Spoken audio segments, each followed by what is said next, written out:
The best late-night conservative talk show in America, SHR Radio. And listen, there are no people better on the air to give you the best in conservative talk. SHR Shaun and SHR Clint. And we're working on the immigration papers for a certain other guy who happens to work here, too. But for those who are tuning in around the world to the best in late-night conservative talk, SHR Radio. SHR News. SHR News. Radio. SHR News. SHR News. Radio.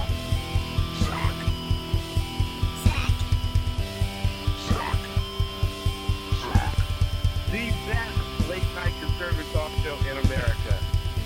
In America. In America. And in this web was a large, I'm pretty sure it was the biggest spider I've ever seen. Ladies and gentlemen, welcome to the Sackheads Radio Show. Live from the SHR Media Network headquarters in beautiful downtown Burbank. It is the 11th of January, 2017. To one of our kind listeners who last week pointed out that I dated the show wrong because I used 16, which I fixed. I went and I adjusted, but thank you. I am one of those people that have a very, very hard time when we change years to constantly use the right year. I'll get it right around March sometime. So thank you. And I actually mean that because the fact that it would have went on like that, if nobody pointed it out, I would have been angry. So parenthesis, damn micromanager, end of parenthesis. Not at all. Not at all. It was our friend Noran. Is that all you have to do is look for errors? You know what? I need people to do that for me in life. That's one of the necessities for me. This is the off-the-hook edition of Sackheads, is it not? God, we get a lot to get to tonight, and we got to get there quick, and we will get there quick. But here's... Where do you start? I'll tell you where we start, because this is what passes for news now. No, here's where we start. General jackassery. Right. But, like we do follow the board, boys. Where do we start? It's on the board. Times and everything. Whatever happened to whatever happened to Major Jackassery or Colonel Jackassery? It's always General Jackassery. Listen, we what have about a general. the Navy? It could be Admiral Jackassery. Do you want an antacid? It's General Jackassery. I already took 3 before my coffee. So, but I got this, and of course, the little news ferret that Dan Butcher is over at High Plains Pundit. Can I use the word ferret on the air? News ferret? Yeah, I guess I can. Sent this to me. And again, this is what's passing for news. Huffington Post. There's a good source. Who many good people consider to be a news source, which is not. It's just Ariana Huffington's personal bitching blog. But we'll call it a newspaper just for the hell of it. There's a report on there by this guy, Lee Moran. He said he's a trends editor. I'm not going to argue. Who am I to say he's not? Second best newsman in the business did send this to me. People are super sad. This is the title, guys. People are super sad that the first dogs, Bo and Sonny, are leaving the White House too. And then it goes into the whole story about the first dogs. This is on the Huffington Post, ladies and gentlemen. They have all these different pictures of the dogs and all this other stuff, and there's actually more pictures of these dogs leaving the White House than the police officers that perished this past week. It's absolutely asinine to me. I can't believe that people go there. Oh, really? Sorry. How are you guys? Great. Well, after the deluge, I got a call from my neighbor a couple of days ago who said, you might want to come up, look at your house. I think a big ass tree fell through your fence and it's on the street. Well, guess what? He was right. So, guess what? No BZ show yesterday. So, guess what? Yes, I was doing stuff with a chainsaw. In the snow and rain. In the snow, and it was raining. Yep. It wasn't quite as windy up there. Okay, so I get some stuff done. I come down the hill because my wife has a house down here in you the get flats. a couple mansions. That's fine. It's Right. fine, BZ. Right, but hey, here's the thing. I don't have a Bentley Arnage like Melanie does, and I don't have a Rolls-Royce Phantom like Ken McClinton does. But Well- that's news for another time. Anyway, I come down the hill, and then It's not his. I'm thinking, wait a minute, but 2/3 of it is his. So I tried. I'm thinking I'm going to He's go the back up. chauffeur. Wait, is he driving Miss Melanie? He is. So I decided that I'm going to try to go back up the hill, and no, I can't because Interstate 80 is closed eastbound at Colfax. Yes. So time to go right back down, and that's how I spent my day. How was yours? Well, and most people don't know this last 4.5, 5 days, those of us in drought-stricken California have gotten quite a sip from the faucet, so to speak. Did we? Some places up to, 8 inches over the last 5 days Oh, yeah. of rain? And the snow. Well, they're saying with this and perhaps the one that's coming in next week, we may be out of the drought. Yeah. Maybe. Well, today, or the last 24 hours alone, they got 3 to 5 feet in certain parts of the Sierras, which feed our water.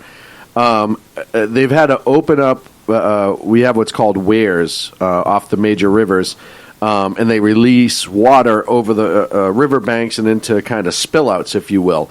They've opened those up for the first time in, 10 years? Yeah, it's been, since the last floods we had here were 03,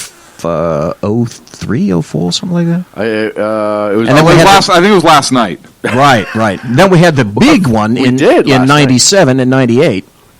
And that shut down I-5. It just, oh boy, I it could was tell you crazy. exactly where I was in those, but I'm not going to on the air. I can too because I got pulled from one place and sent to another. I can tell you exactly But where I the was. cool thing about me. Wait, you know where I was? I do actually. Oh, that's right. Oh, I forgot.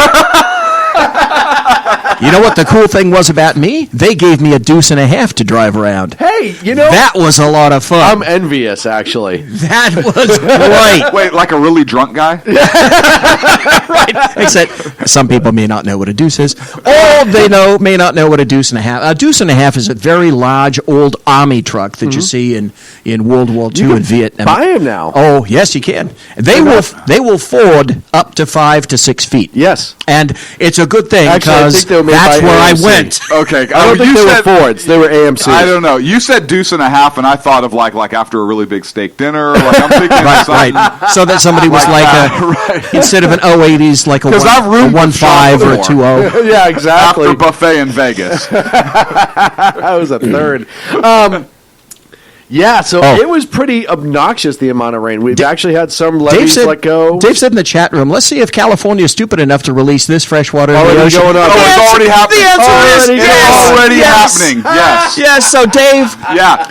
don't be so silly, my friend. knew Yes, it was if it's happening. California, you know that's going to happen. The best part, Folsom Lake is becoming too full. We need to release some of the water to say, wait, what? Yeah, we didn't see that one coming. Hey, maybe it'll wash. Billions of gallons. Yes. To flush Yes. the delta. Yes. Billions. Well, maybe it could wash away the Delta smell. The last 9? Yeah, literally. Billions of gallons. Did I say billions of Billions. gallons? By the way, Clint, Yes. how many gallons? Billions. Oh, okay. Because we have approved water projects from the 1970s Just in sitting. this state that they will not complete because of its environmental impact. Oh! I got a surprise Shaun segment. I want to. Surprise BZ. I want to hear. I definitely want to hear. And the environmental thing brought it up. But I want to get your reaction. The Army is looking to purchase green bullets. Yes. Environmentally friendly bullets that love when this. the round is discharged I love this. and the casing falls to the ground, it releases little seedlings That create trees. that What? creates trees. No. Yes. No. Yes. Come on, be This is truthful. 100% truthful. Get your internet up and start searching. This is This is so absolutely asinine to true. me. I cannot believe that this is a concern. They would dare threaten any sort of ballistic value of a weapon in order To plant trees. To plant fucking trees. Ladies and gentlemen. like trees are going to grow in the desert. Hold on. Hang on. Me. Here we go. I don't know if you know the water content of the Middle East, and maybe they're doing this in preparation for our war with Russia, but I'm going to stick to where the current wars are. Or in Mississippi. I don't know. Shit don't grow there. And the shit that does grow there has a tendency to kill innocent people, it seems like. Uh-huh. Okay, this must be fake news, but it's on the internet, so it must be believable. No. It's true. It is No, 100%. no, I'm looking at it. Oh, okay. It says Army getting green bullets that grow trees after use. Ken says Chicago will be like a forest. But it gets better. Oh, please, let it get better. Let it get better. New Army regulations also let soldiers wear the hijabs and their turbans. Yes. And beards. Well, Just like NYPD. NYPD just said that all the Sikhs can wear the turbans and the beards. But this is the United States Army. Military that has, and listen, the NYPD has always had strange grooming standards. They've allowed beards and a lot of other things for years on regular officers. So, Right, just look at Bo Dietl. Yeah, exactly. So that doesn't shock me. The military. Did you know he's going to run for New York mayor? Yes. He's going to lose, but good. You know who else? Hillary Clinton, probably. That's a hands down. She's 0 for everything. Thanks. You wait till I get a sip of Diet Pepsi in my mouth and say that. Thank you. I was trying to crush that new microphone. That's awesome. Nice microphone, by the way, BZ. I've heard That's a Shure 55S. Yeah, it's gorgeous, isn't Yeah. it? Now I feel like we have to buy new microphones. Nah. When we're getting, Hey, upstaged in our own here's studio. here's the thing, right? It's like, so go back to like in the military. Yes. Right? The rookies always have the shiniest boots. Yes. They always have the shiniest brass. Oh God. BZ has the awesomest microphone. Well, so it's kind of right in line with that, right? It's not any microphone. It's the 75-year commemorative edition of the Shure 55S. It's a polished boot. Whatever, new guy. Yes, Hey, kid. it's a polished silver boot. Hey, Junior. Hey, kid. Just simmer down. Kid, All right? grown-ups are talking over here, all right? Are you going to pull out a card table for Are me? you going to go get coffee for us or what? Go sit over there, Hey, Sonny. do me a favor. Go watch the car. Yeah. Make sure it doesn't... FNG thinks he's just going to come in here and start yapping. Oh, you got a new microphone. No. Clint's dying over there. He almost made the same mistake I did by taking a sip of coffee. I almost did. It's a gorgeous microphone, BZ. I mean that. Legitimately, it is Hey, a beautiful microphone. Just keep watching him. The next time he tries to go for a sip of coffee, I'm gonna- say something. Oh, trust me, I always do. Yeah. And it might just be that's a nice microphone, or with you as the backdrop, it might be that much nicer. Ken says in the classroom. class. See, He look says at- in the classroom. Ken says in the chat room, "You sure you want to make that coffee remark? We're going to start." Oh, wait. He says, "Does this mean the BZ carries the bags at Freedom Fest?" Hey, hang on a Well, second. okay. I do want to say, I drink my coffee like I like my exceptional conservatives. Black. Strong and black. Oh, That's for you, Ken. Much hey, love, you know brother. what? Tell you what, we're going to rewind this. We're going to take that snippet out. We're going to edit it, and we're going to send that to Ken and let him use that Yes. in a promo for his show. Absolutely. Ken, you got that? That's coming. Don't think we're not going to do that. And Yeah. Ken, you also still have to Hey, hang carry on, the bags hang on. at Freedom Fest. We need to do this. This is Sackhead Clint, and I love my coffee how I love my exceptional conservatives. Strong and black. Here's to Ken. Boom. There Hey, there you go. All right, You can use just that in the did a promo right there. There's a promo for you, Ken. You timed the commercial perfectly because we're moving on to the first subject. And it's green. Oh, that's me. Wait. No. Wait, It's blue. It's me. Thank It's God. Use your Oh, I got to get my glasses on. Get your glasses There we on. go. And look, this isn't really a segment. This is a discussion that I kind of wanted to have with you guys. And this is the name of the segment is MLK and the Civil Rights Movement: A High Drama Hijacking. And here's why I say that. Monday is Martin Luther King Day, and there are so there's marches and everything all over the country, but there's also counter marches now. Black Lives Matter Yes. is doing a counter protest to MLK marches because they say that it's not pure anymore. They don't know what the hell that pure is. What's funny is a lot of these marches, like you look who's leading the march here in Sacramento, and it's like Darrell Steinberg. Yes. All these white guys, all these ultra liberal, yeah, White all guys. these ultra liberal white guys, and look, the left has perverted the civil rights movement. We talked about it Yeah, a million before times. here on the show. Yep. You know, you look at the time who the Republican Party was and who pushed the civil rights legislation through, who drove desegregation to the school. You look at what Eisenhower did in terms of forcing desegregation and sending the military in to enforce that. Yeah, he sat Earl Warren on the Supreme Court, which led the desegregation cases and so forth in the Supreme Court. And really the left takes credit because LBJ did one thing. He put his signature on it. That's it. Because he had no choice. Well, exactly. And it's funny because it's almost the exact same civil rights bill that as a senator, he shot down. Yes. That was put forth by, hold on, wait. I got this somewhere. It wasn't the left and it wasn't Democrats. Who was it that put it? It was the Republicans. The president was Truman. It was the Republicans. Oh, yeah, that's right. It was the Republicans. Republicans. Those racist Republicans. And so, look, you look at Martin Luther King, and Martin Luther King did a wonderful job. Martin Luther King said he owed no allegiance to any party. And look, there were some things he did want government to solve some problems, but you look at a lot of the core values and things he believed. He was for nonviolence. He was for equality for all. Mm-hmm. He didn't just talk about the plight of the black man or the African American man. I mean, that was certainly driving a lot of it. No, he was inclusive. He was inclusive. He Very talked much about so. equal justice for everyone. Yeah. And equal opportunity for everyone. Not equal result for everyone. Exactly. But equal opportunity for everyone. Well, he said things like the function of education is to teach one to think intensively and think critically. Intelligence plus character. That is the goal of true education. You say that today in front of a school board, and they're going to think that is a hardcore right-wing Republican. They'll find out where you live and put protesters on your front yard. Yeah, until you say that was Dr. Martin Luther King that said that, and then they'll completely backpedal. And then they'll call you a hijacker and say that's not what he meant. That's right. That's not what he meant. That's not history. what he meant. Look, you just wrote that. And there's a reason I want to go through a few of these quotes.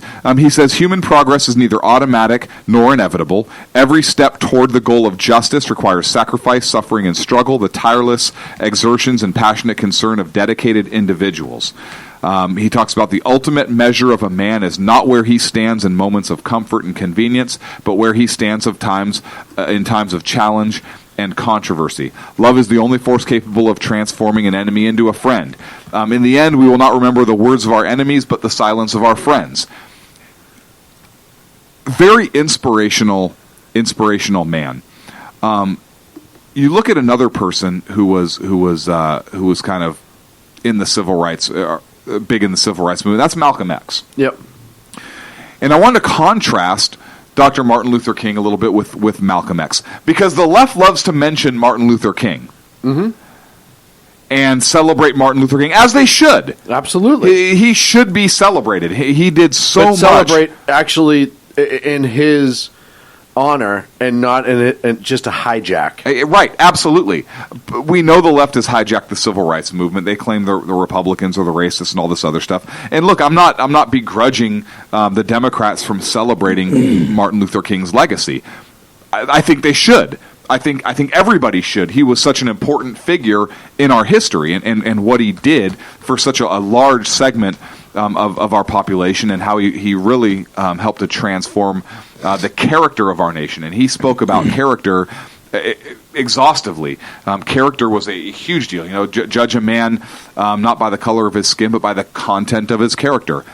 That works both ways. That's for whites, blacks, Hispanics, Asians. It doesn't matter. Everybody. He was very inclusive of everybody. Here's what Malcolm X said about Dr. King. He said, quote, I want Dr. King to know that I didn't come to Selma to make his job difficult. I really did come thinking I would make it easier. If the white people realize what his alternative is, perhaps they will be more willing to hear Dr. King. And the reason he said that is because Malcolm X was an advocate for violence. Malcolm X was a violent extremist. He was a revolutionary. He thought violence was an acceptable means to an end, and he wasn't for all-inclusiveness. He was for justice as he saw it for his race near the only. end. And I think after he saw the impact that Dr. King had on the movement, did he start to reform slightly? Slightly, but Right. it's not. But But at the it's not time- the same when but- you're talking about this. No, absolutely not at all. But that's one of the reasons they said that he was killed is because he was reforming, and the extremists that he developed and the groups that he started to get going were angry at him for doing so. So it shows you, even if you start to reform, that past can catch up to you. Yeah. Historical sidebar. Did you guys know that Malcolm X's family in the past have accused Louis Farrakhan of having Yes. being implicit Yes, I've seen that. in Malcolm X's assassination? Involved. He was killed by a fellow black man. Yes. He was, and I want to say something else about him too. Here's what Malcolm X said about Dr. King getting the Nobel Peace Prize. He said this, and this quote kind of really kind of sticks out with me. He says, "He got the Peace Prize. We got the problem. If I'm following a general and he's leading me into a battle, and the enemy tends to give him rewards or awards, I get suspicious of him, especially if he gets a peace award before the war is over." Right. Very, That's very telling. Well, and it's Who not. does that sound like? Exactly. Who does that sound like Exactly. to you? Let's think about this. Yeah. Who got an award before the war was over? Well, not only that, but you look at some of the rhetoric of yeah. Malcolm X. Oh, you see it very clearly. Yeah. But we've made that association in the past, and how, and I know when we've talked about this in years past, coming up on Martin Luther King Day, the severe divide between what Malcolm X was doing at the time and what Martin Luther King wanted done, and how he was leading, and the people that were following him, and what his dream actually was, and how perverted it has gotten. And even though that his own flesh and blood go out and try to tell people the truth all the time, people deny it to the hilt, which is just crazy to me. What's a commentary that JFK these days would now be considered a far right winger? Yes.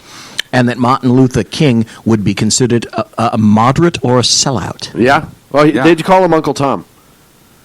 And not because of the people he surrounded him with, but because of his beliefs. There are no more, for example, Zell Millers in the Democrats. There are no more Joe Liebermans in the Democrats. They're gone. Yeah. There's no more Tip O'Neills. Who was actually pretty much of a hoot. Yeah.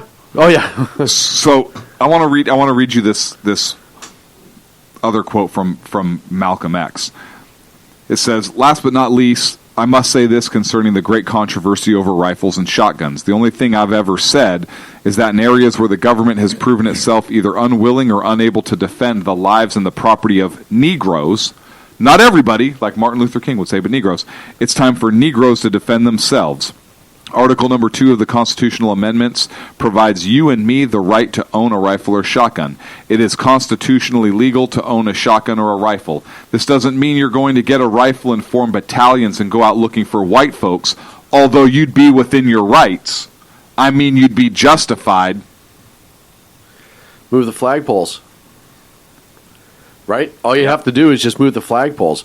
When you're condoning that it's okay to target certain groups from a pulpit, I mean, he had a humongous following.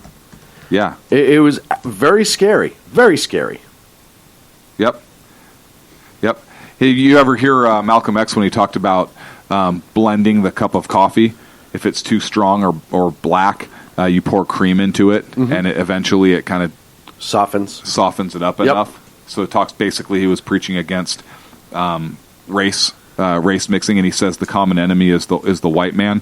Look, I bring this up because the left loves to celebrate. You look at Malcolm X had the quote also, hey, by any means necessary. You look at what a radical leftist group today is, bam. Any means necessary. By any means necessary. Yep. Right there from the Malcolm X quote. And the ultra-left flocks to Malcolm X, and you look at a lot of the tactics and so forth and the things that he was preaching, and that's what they're preaching today, right? The Antifa groups, the BAM, and so forth. And Martin Luther King is kind of celebrated, but now we have groups like Black Lives Matter because Martin Luther King was too soft. Yeah. Well, see, here's the interesting right? thing. It's been hijacked by the whites. Either they say. the Black Lives Matter is either a movement or it isn't, depending on who you're talking to and whether anything bad is associated with BLM. Because you can speak to many actors who are saying, "Well, BLM, Black Lives Matter, said pigs in a blanket," and the response to that is customarily, "Well, no, that was just one particular time, and that's not everybody, and that's not what they believe in, and that's not everybody." Right. Really interesting how that works. Yeah, it's mind-boggling. It's very mind-boggling. But Martin Luther King, he believed in a fixed moral law. Yes, and that's something that it's funny to me how the conservatives don't really talk about MLK or MLK Day like they should. You look at, like I spoke of it earlier, who's leading this march here in Sacramento? It's Darrell Steinberg, right? A ultra-liberal Democrat. I have some issues with the man because of some things I've heard him say personally. But he is leading this march. Have you heard any conservatives come out and talk about Martin Luther King Day or have any plan? I haven't. I have not. And No. maybe there are some, but why is the left allowed to own this? They shouldn't. The left does not believe in a fixed moral law. And that's my belief, and I can say that because you look at legislation and agendas that the left has pushed. Yep. They don't believe in a fixed moral law. The left Well, everything is flexible. Everything yes, is morality gray. is flexible because Yes. once you say that morality is flexible, you can now change the compass of what morality is and change a society fundamentally. Yes. That's not by design. So, the right believes that in a fixed moral law. They don't believe in nonviolence. They don't believe freedom is dependent upon civic responsibility. Well, moving the goalpost is in the right terms of what does. emotions are playing that day. It does, right? Well, they play to the emotions. King was talking about how racial judgment is itself inherently unjust. Mm-hmm. The left doesn't believe that. You can't be a victim of a hate crime, or it's very, very, very, very, very, very difficult to be a victim of a hate crime if you're white. Well, and people have said that blacks are not racist. They cannot be racist. Everybody can be racist. Anybody can be racist. No, that's not true. So I guess my rant and wrapping up. I know we're getting ready to head to a break, but the right, the Republican Party, the conservatives in this country need to come out and identify with Dr. King. Yes. Just like the Republicans did back when Dr. King was on the stump, giving his speeches and hosting the rallies and so forth, and stop letting the left hijack this. I really think it's a disservice and a dishonor to Dr. King's memory. I wholeheartedly agree. I think it's more than that. I think it's a slap to the face of Dr. King and everybody who stood with him and fought for equality and oftentimes risked their lives. I mean, it was a tumultuous time. It was, and you had all these people who were of the same mind as Dr. King. And it was the Democrats in the South who were supporting the KKK and so forth, who were trying to undo it. And that Robert Byrd, what a great guy he was. We were close friend to Hillary Clinton. Very close. Yes, very close. Pictures of them it making was out Mark online. Lamont Hill, by the way. Out? What? They were making out? Well, they were smooching. It was Mark Lamont Hill, by the way, professor at Morehouse, who said I know that who he is. blacks can't be racist. It's impossible for Physically blacks. impossible. It can't Ken be. brought that up, so lucky for him, he doesn't have to deal with that stress. Folks, we're going up against a break here on the Sackheads Radio Show. When we come back, Senate confirmation hearings and more right here on the Sackheads Radio Show, live on the SHR Media Network. Stick around. or get the hell out. Conservative media done right. You're listening to the SHR Media Network. Breaking news. According to the latest report coming out of SHR Media, a merchandise store to support both the Reaver of Common Sense and SHR Media has just been unleashed to the general public. Be forewarned that this site can be contagious and numerous items can be purchased to support the best news programming. Go to Reaver.one website and click on the store link to check out the merchandise.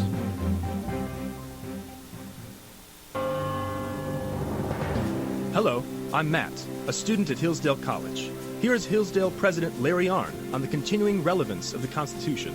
Many argue today that the Constitution is outdated because it addresses problems peculiar to the 18th century. Some parts of the Constitution do read rather quaintly. Consider the injunction against titles of nobility in Article 1, Section 9 of the Constitution. But is that so outdated? The purpose of the injunction is to prevent the government granting special privileges to some for partisan reasons. This strikes at the heart of the rule of law. The crony capitalism so common today is a place where the government bestows favors and tax dollars on some businesses to give them a leg up over others. This is exactly the kind of thing the Constitution was meant to prohibit. The Constitution is not so outdated after all. This Constitution Minute was brought to you by Hillsdale College. To join the national conversation on the Constitution, go to constitutionminute.com. Times are dark. The people misled by corrupt politicians, lied to by establishment media, and deceived by the false messages of Islam. A nation in confusion needs a guide. It needs a man with a cane. I'm Dave Milner. Join me on Spreaker, SHR Media, High Plains Talk Radio, Live Rebooting Liberty, and YouTube for a unique brand of commentary on the unpleasant blind guide. Because truth is not always pleasant. In a world controlled by corrupt politicians, You got a business. You didn't build that. a team of ordinary men emerge from the ashes to give voice to the voiceless and hope to the hopeless. Sackhead Shaun. Dude, I'm not saying Cap was stupid, bro. Sackhead Clint. All good friends of ours usually show up drunk. Also starring Sacco as the producer. I'm a little bit drunk, I'm a little bit drunk, 'cause I'm drinking. They are the Sackheads Radio Show. Every Wednesday at 8 p.m. Pacific on SHRmedia.com.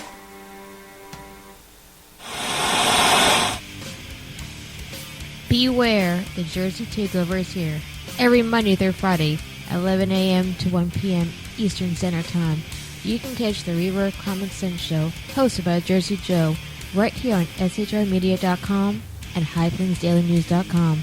Only Jersey can deliver hell like no one else, so consider this your fair warning.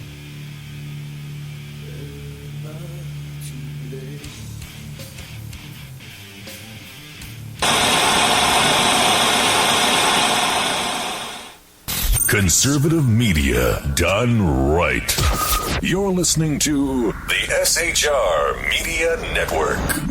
And welcome back to the Sackheads Radio Show live on the SHR Media Network. Thank you so much for sticking around with us here in the second half hour. Hey, it's not going as quick as it normally does. We're going to jump in. You know what? No, what? Sean. What? Listen. What? I don't know why, but I know why. I know why too. I know why too. You need to tell everyone. So what he does in his personal time led to this. What's wrong with that? I'm just not judging. I have the perfect porn star name for Sean. We need to dress him up in a logging outfit, like a lumberjack outfit, and call him the Boston Logger. Boston Lager. The Boston Logger. Boston Lager. That is Sean's porn name for anybody. It's gay porn, but we're not going to judge. Which is why Clint thought of it. Which is why I thought of it. Okay, so what is your porn name? I know what mine is. Now, when you say porn name, it includes, to me, it includes the name of your first pet. Confirmation hearings. The name of your first pet. Marty. And the name of your first treat. Cliffside. My porn name is Squeaky Rainbow. Apparently, you'll be starting a new movie with me. Squeaky Rainbow and the Boston Lager. Oh, that's awesome. Or a wrestler, like one of those WWE wrestling. The Boston Lager. Not like porn name better, sorry. I just come out drunk and pass out in the mat. And the guy jumps on top and pins you. It could be a porn movie, too. He's 0 for 70. Oh, listen. Agador has a really good one, too. Apparently his porn name is Butch Everest. How appropriate these days. By the way, 11 days into the new year and Texas has already killed somebody. God love him. Wonderful. God love him. Lawfully, through legal injection. I just wanted to cover that. We talk really quick. We talk about airports and security, and obviously this past week that's come up. And airports are supposed to be pretty tight with their security if they're above a certain class, right? If you're a little rural county airport, it's different than if you're in a major metropolitan. Yeah, if you're flying Cessnas. Right. So the Detroit police responded to a call today at the Coleman A. Young Airport after an air traffic controller spotted something on the runway at noon local time, 5 hours after sunup. It was a body. Only in Detroit. What? It was a dead body. Someone discarded Only in Detroit. A perfectly good body. Can you get in the middle or Chicago? Don't they know they're supposed to leave him in the damn trunks in the parking lot? In the middle of a runway. Was it a passenger? Was it a stowaway? They haven't said. Upon landing, like he falls out of the landing gear? I don't know. Is it Jimmy Hoffa? It may have been dumped there, it looks like. Obviously. Obviously. I don't think it miracled itself there. Like a sack full of dead puppies, it just fell out. Right. I just thought that was the strangest story. Major airport. Dead body on the runway. Yeah. At noon. Yeah. It wasn't like the sun Nothing to came see. up and it was there. Obviously, it was Detroit. 'Cause if it were Chicago, there'd be 7 dead bodies. And if it was driving around, if it came from a car, who's driving around and goes, let's dump it in the airport? Nobody will ever find it here. No one will ever think to And look wait a there. second. If this is noon, how many planes took off and landed over the damn thing? Over the body. And why didn't any pilot say anything? I'm not getting involved. That's none of my business. I just land planes. It's autopilot does everything. I was banging the stewardess. Friends help friends do stuff. Really good friends help other people remove dead bodies. So that must have been a good friend. Dear friend of theirs.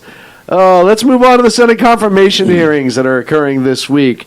The biggest one that the left is going after so far. Well, there's two. They're all going after all of them. They're all going back. The gloves crazy. are off. Come on. But the biggest complaint so far that really has been out there about Jeff Sessions is the fact that his background check wasn't completed before the confirmation hearing started.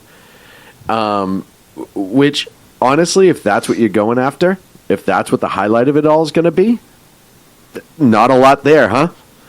You have Cory Booker. Oh, God, don't even. Oh, you're going to go going there. to testify against. The first time a sitting senator being confirmed is being testified by another senator, or testified against another senator. Mike Pasqua in the chat room has a great porn name, Chuck Hump. Oh no, that's great. So this douchebag senator is going to be testifying against Sessions. Yeah. First time ever, unprecedented. When we go back to disruption and listen, I understand that he can legally do so. I fully support the ability to do that. Uh-huh. And can you imagine if any Republican had done this to any one of Obama's picks? What the news would be saying right now. I'm not saying he can't do it. I'm not saying he can't do it. Right. I'm not even saying he shouldn't do it per se. Right, If but he feels- just the optics of it. The optics alone are driving me insane on this one. Cory Booker is what I would call lower than whale feces at the bottom of the Marianas Trench. That's a pretty deep trench. Big Mouth Patriots, Fluffy Arlington, Kel Fritzy has Lady Sin. See, now we're starting to get to I knew what I said when I said that. I knew that the chat roll would just pick that up and run with it. Mine is Baron Ames. Next 30 minutes, live on the SHR Media Network. Send in your porn star name. Sorry, folks. Cory Booker, if you don't remember, is the guy that once praised Jeff Sessions for working with him to honor civil rights activists. Yes. Yeah. So here's the deal with Cory Booker, in my humble opinion. I think Cory Booker was a person who got into politics for the right reason, and then he started getting groomed. Because if you look back to Mayor he wants to be president. If you look back to Mayor Cory Booker in New Jersey, he was a much different politician than he is now. He stayed out of the fray. You probably have much more intimate knowledge about that from that localized area about his background. And I followed him. I mean, I had to say that he was doing things like he would go out and ride with the police department to see what their challenges were, to be able to try to equip them better, both through training and all. But he was there to actually learn. And when he wrote about it and gave interviews about it, it was all positive things he was saying about his department. He was the guy who, at 3 o'clock in the morning, if there was a house on fire, would show up and try to coordinate food and housing for the people. Like, when he started off, before he got touched by the Democrat machine, per se, he was a different person. And then the grooming happened. Mm-hmm. He got shoulder tapped. All of a sudden, he ran to become senator. And the man he was when he was a mayor became totally different. Because even though I didn't agree with his politics as a mayor, I actually gave him accolades several times. And we were on the air for a lot of those times because he did really good things for that city, and it was a horrendous city that he was trying to make legitimate change in for the better of the people. And then he got touched by a touched by a leftist. I don't know if it was in the back room of like a Caldor. I don't know where it was, but somebody came up and gave him the tap, and he's becoming this monster. He's literally picking up where Obama's leaving off, in my opinion. Well, it was only last year. It was 2016 when Booker partnered with Sessions to award the Congressional Gold Medal to those people that participated in 1965 Voting Rights March from Selma to Montgomery. Yes. So then from just last year, from February of last year, what happened? I don't know the answer. I'm simply asking. The Democrats started to lose, and now they need to go on the assault, which I know we will get into. So he's being a team player. I think he's being more... He's being a melanin team player. I think he's being more than that. I think he is becoming a true believer, a Kool-Aid drinking, absolute toe-stepping, goose-stepping, if you will, hardcore leftist. He no longer thinks on his own. If you look at everything, every interview he gives now, every speech he gives, it is all down the line. He is picking up and carrying the torch where others have started to get out of the way or retire or not get elected or whatever.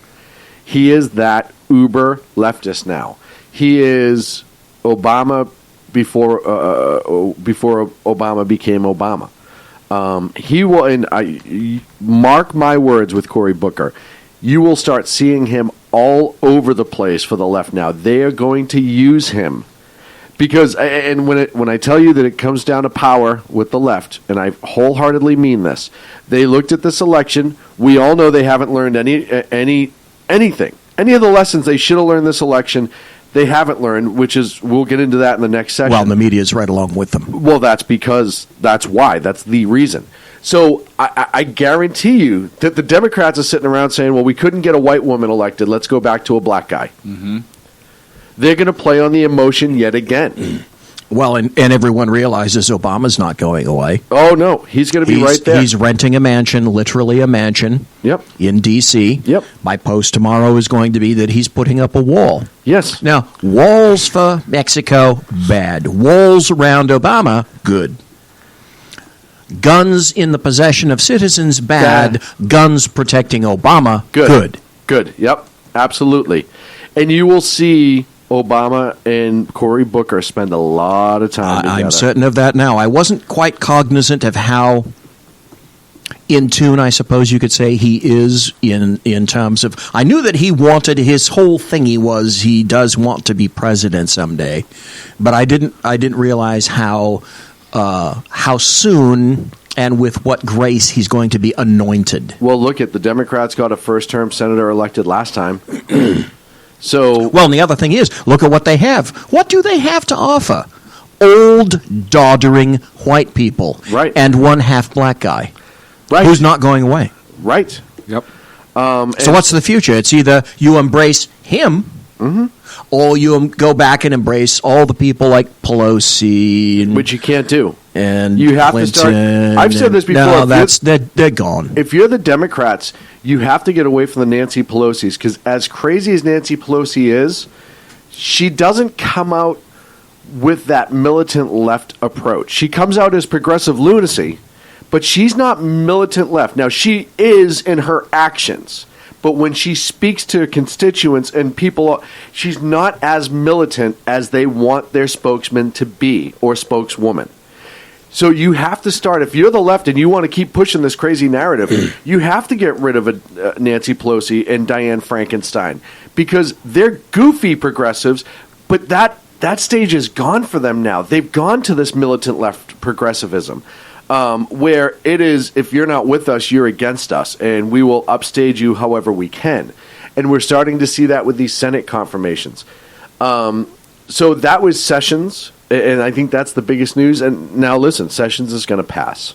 Well, here's the deal. We all know why Sessions, people want to go against him. I think Sessions is already getting pushback. I don't think you're going to have to worry much about him passing. Right. Their biggest fear about Sessions is that he'll actually do his job. Whereas before, it was how many Democrats may get caught into that? Well, that's the issue. Trump said that he's not going to be looking after prosecuting Hillary Clinton. The magic, massive, unstated sentence in that is Sessions may. And not entirely impossible. Well, and I said that, though, when he made that comment. Hey, I'm not going to be the one going after her. No. You're right. He's not. And see, the assumption previously with the AG office under Holder and Lynch is that the president made that decision. Is that being racist and not prosecuting certain shite is not a glitch; it's a feature. Well, but I've also said too that I think that we're so confused in this country as to where those decisions to prosecute and not prosecute come from. For the last 8 years, it's always come from the White House, whereas reality, it should come from the AG down. Now, I know the AG works for the White House in some ways, but they don't. The White House isn't supposed to be making operational decisions in that regard as to who to prosecute and who now. And people are so damn confused in this country because of what we've seen. They assume that Sessions just does what Trump is going to tell him to do, which is not how it is supposed to work. No, you're supposed to be independent. Right. You're supposed to be independent to the point where all the local USAs all around the changed that, right? Well, all the local USAs put in their letters of resignation. Yep. Yes, but you look at who changed that. A lot of not who changed it, but who practiced the political. I don't even want to say activism, really, but from the White House, that was Obama. Obama led his Justice Department. He didn't allow them to do. He knew the outcome of the Hillary Clinton investigation. He knew. With Loretta Lynch in there and with Eric Holder in there. Micromanaged it. Look at the scandals that the DOJ has been involved with, whether it's Eric Holder and Fast and Furious and contempt of Congress, Loretta Lynch meeting with Bill Clinton, it just goes on and on. It goes on and on. And you're right, it shouldn't be that way. But will it be that way? I don't know. Look, Trump's smart enough to say, I'm not going to go after Hillary Clinton, but he's also smart enough to say, I can't tell my Department of Justice not to do its job. And if Sessions decides to do that, all right. That's his decision to make. And no matter who is in that position, because Agador was just talking about Cruz would have been not been a shill, and that's why he wished he chosen for AG. No matter who gets put into that situation, they're going to be accused by the left of all of these horrific things that just aren't true because of what the left of the media has created over the last 8 years. You could put the most innocent, true to the law person with zero political contacts ever in that position, and the left would absolutely eviscerate them as being a shill. So, well, yes, and per Aventa thought they'd be independently considered, depending upon the time and the issue, racist, sexist, any ist or ob that you want to say, depending upon the temper of the times and the issue. And that being said, I certainly would have had no issue with Ted Cruz being the AG. I really wouldn't have. I think he would have done Ted Cruz would have been good on SCOTUS. Yes, I still believe that. He clerked for a Supreme Court jurist. So that wasn't, for clarification, that wasn't an anti-Cruz comment at all. It was an anti-left comment as to who, no matter who you put in there, they would have just they would have tried to devour them. Right. Which in the next session, in the next segment rather, we're going to talk about why they may not get the devouring that they want on these picks because they're getting pushback from many different ways. So then you also had the energy appointee. I always screw up his name. Tillerman? Oh, no, you mean Secretary of State? Tillerson, Secretary of State. Thank you. And people are just going absolutely crazy about his time. Marco Rubio today essentially said that Tillerson is too conciliatory to Russia. In response, Tillerson said, I'm waiting to see what the actual evidence is because I do not have access to that classified information. To which Marco Rubio said in response, well, it's been all over the media. You don't need to be a brilliant person to understand what's going on with Russia. Do you think Putin is a wonderful guy? Do you think he doesn't have people killed? To which Tillerson responded again in kind, well, as far as I know, there's no direct evidence linking Putin to a gun in his hand. Mm-hmm. Well, damn Tillerson for being factual and just waiting until he has the information in, which is all I think Trump is essentially saying, yes, and which is essentially all I've been saying. Right. But it's not convenient. Isn't it funny that now, when it's a chance to throw a turd in the face of Donald Trump, that the Republicans are going to pick it up? Marco Rubio, who I had much more respect for, as did I, picked up the turd and decided he was going to run with it. Well, he wasn't just going to fling it. He's coloring with it. Yeah. Well, and Lindsey Graham. The Democrats will pick it up and fling it. Right. But Lindsey Graham, John McCain. Oh, they're coloring with it. Wait until you hear about John McCain. But in any event, Tillerson they signed their names with it. Made what I consider to be logical, cogent replies to those questions. Yeah. What he's saying is, I'm taking a wait-and-see attitude because I don't have access to all the evidence and the facts yet. Well, and you look at some of the media commercials that are out there right now with this, and they're going after Tillerson for his time that he worked for, was it Exxon? I think it was Exxon when he was in the oil. Well, he was CEO of ExxonMobil. Yeah. Okay, again, this drives me insane. Why would you not want a Secretary of State who knows how to negotiate by way of the number 2 largest oil company in the world, has been to every country, knows how to get what is best for his corporation, knows how to deal with governments, knows how to cut contracts, and you don't want him in to negotiate and be the representative of the United States of America? How daft are you? He's done it already. Hang on a second. I have to point this out for a second. Go ahead, because I was about to. Go ahead. There's only one red beaded face chubby guy around here, and that's going to be me. So you keep your blood pressure down over there, young man. Yeah. All right? I'm only allowed to turn that color red. Yeah. And hang on a second, BZ. Now, I know there's a screen here and so forth, but I can see you through this gap right here. We'll call this a loophole. I got spittle peppered on the left side of my face as your finger was thrusting up and down. By the way, that's my move. In all directions. He's stealing my move. He is. I have the bladed forefinger chop hand. I have knife hand. You have finger point. I'm going to have to clean up the microphone then, I think, probably. Somebody hand me a Kleenex. It looks like you pissed yourself. You have so much spittle coming off your face. Oh, that's just the beginning. Wait until we get into the 9 o'clock segment. Yeah, my. Hey, wait till we get into BZ's segment. Yeah, no kidding, this right? Is Sean's bit. Oh, my. So my last point about Tillerson that I want to make is they're running commercials right now about his time in Exxon. They're showing all these different sound bites, and one of them is when he was speaking, he said, hey, I'm not here to represent the interest of the United States. I'm here to represent the interest of Exxon. No shit, he was the damn CEO of Exxon. He can't speak for the United States. And so they're going after him for things like that. When we've talked about this with people from the private sector doing things to better their company, right? Oh, he doesn't do things for America. Well, he only does things for the corporate people. That's who that was his job. That is his damn job. And you're about to give him a job for the United States. Now, if you think he worked well for ExxonMobil and did his job, then it would seem to me that he'd take that exact same excitement and verve for his job as Secretary of State, because that's who he has to represent. And at least he knows his roles. Right. He knows where he is. He's a negotiator. Yeah. He knows how to sit mano a mano with two people and get the best deal possible.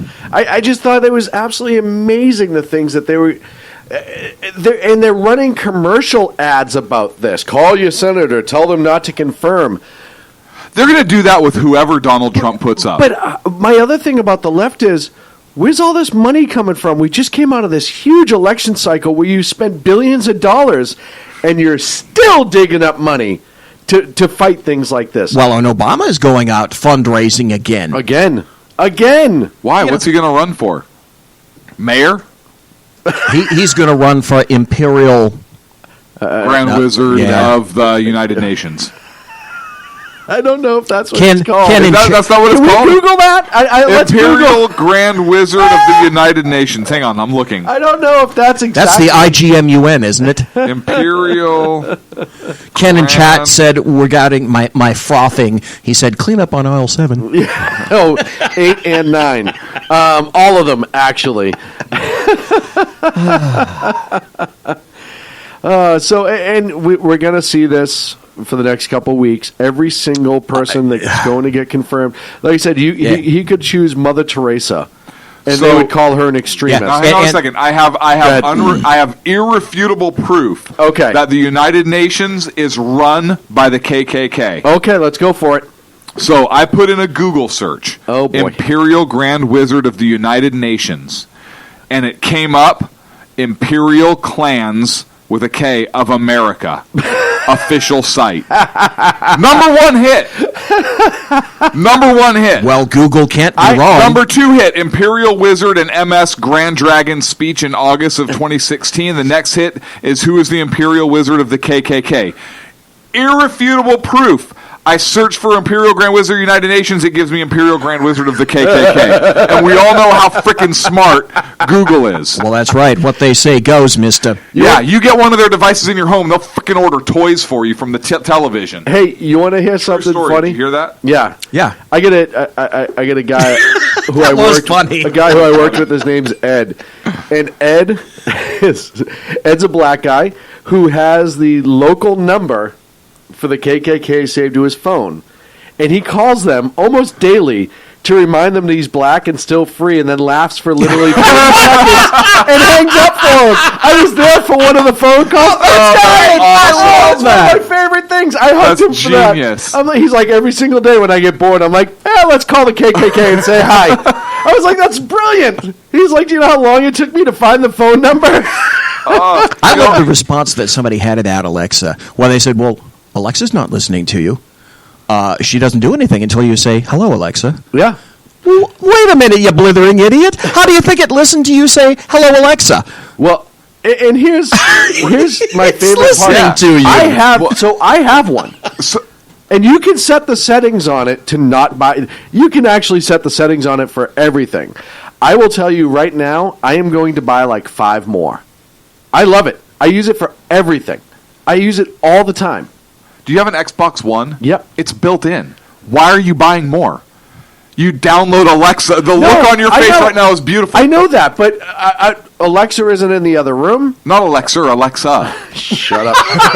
Shut up. Jesus. Shut up, rabbit. Holy cow. Wait a minute. In response, I'm expecting a nose comment. I don't need to make one when I'm in the middle of ducking one. Dave Milner says Alexa isn't a she. It is in my house. She sure is in my house. Yeah. She's the only one that listens to me. Oh, that's why I know Alexa's a she in my house. Meanwhile, all the women in chat. It's the only she I can boss around. Alexa, turn this song on. You goddamn right you will. Yeah. What was that? Nothing, honey. Alexa, make me dinner. Yeah. Oh, you don't cook? Alexa, order me dinner. Hey, honey. Can you please heat me up some soup? No? Fuck me? Okay, I'll do it. I was just getting up anyway. I was just kidding. We're up against the break when we come back. Cal says in chat, what's that, Ken? I wasn't listening.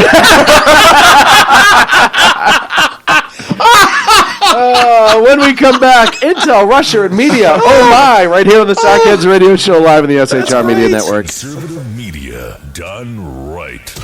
You're listening to the SHR Media Network.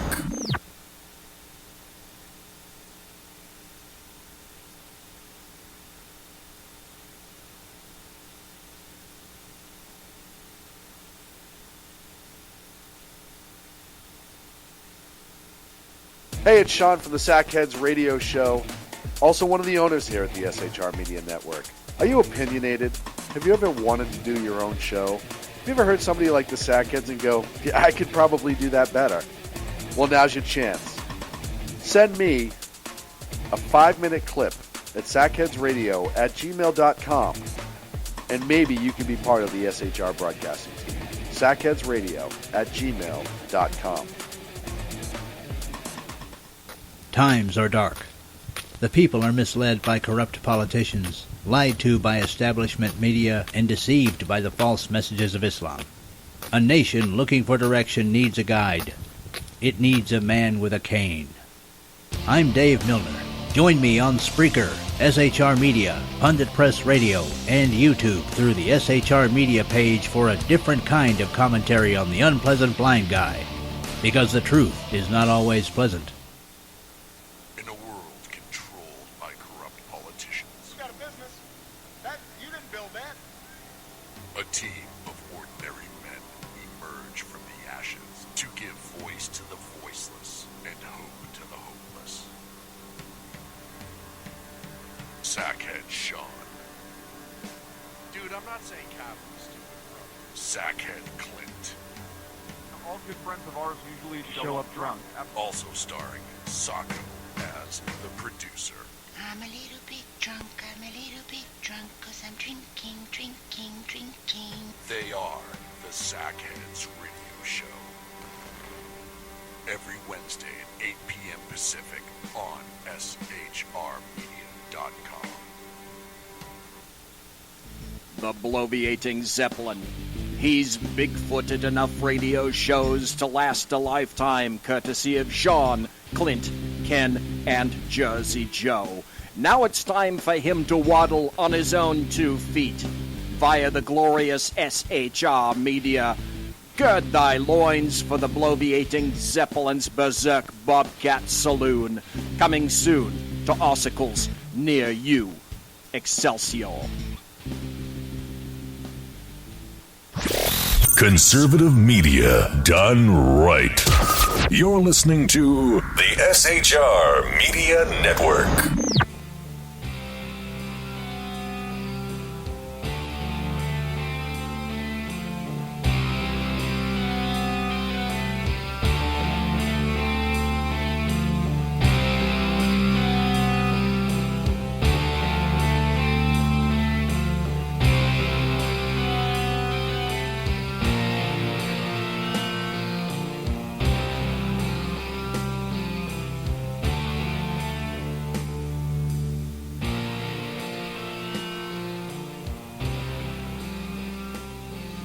And welcome back to the Sackheads Radio Show live in the SHR Media Network. BZ, Are you gonna tell us about what you talked about out there? which part?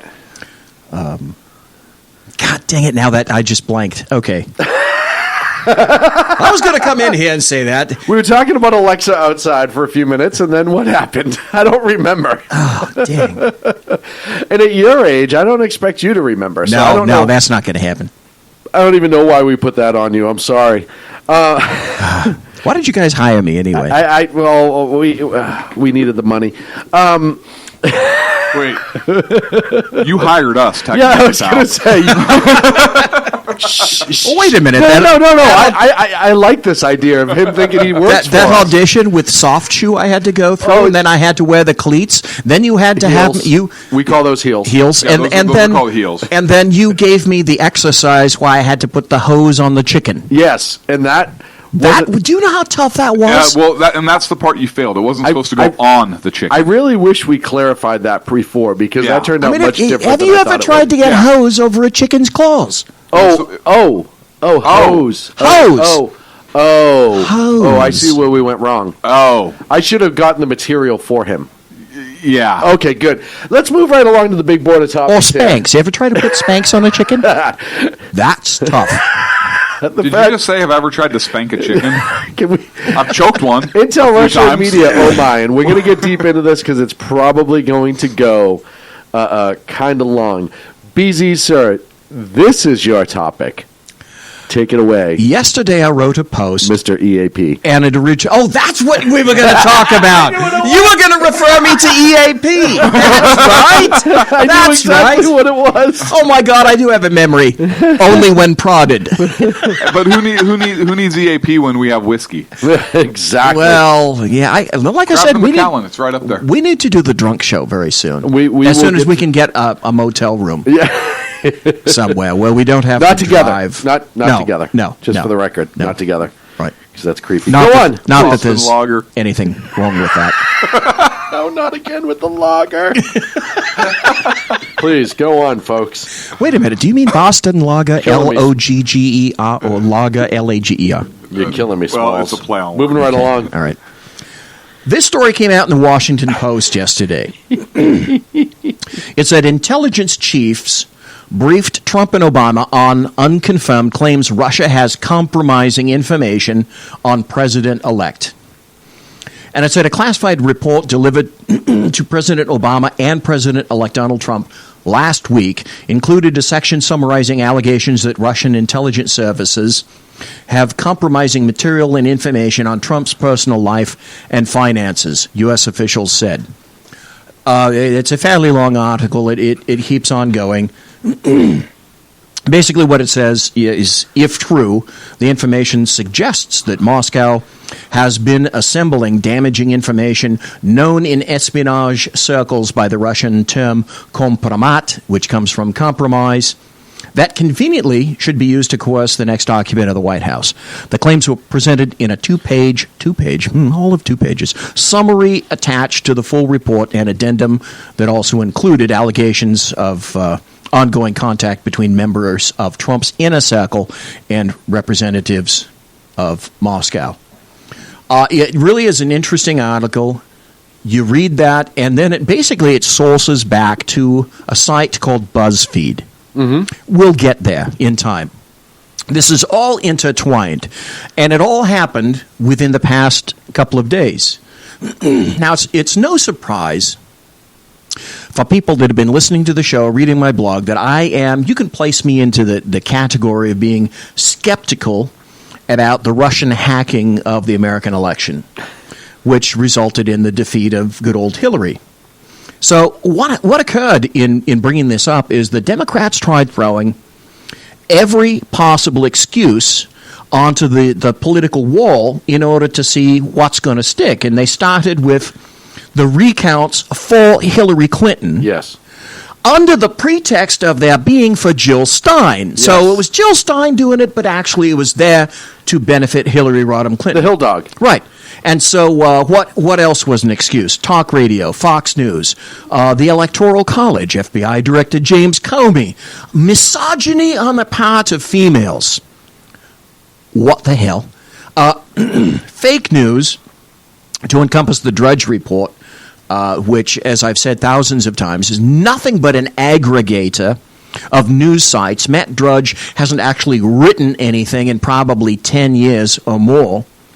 And it takes all those news, and the sources for the Drudge Report are a shock that CNN, the Washington Post, the New York Times, the Baltimore Sun, the Boston Globe, the LA Times, and all that. So if Drudge is a fake report or fake site promoting fake news, then all those other news sites are as well, are equally fake as well.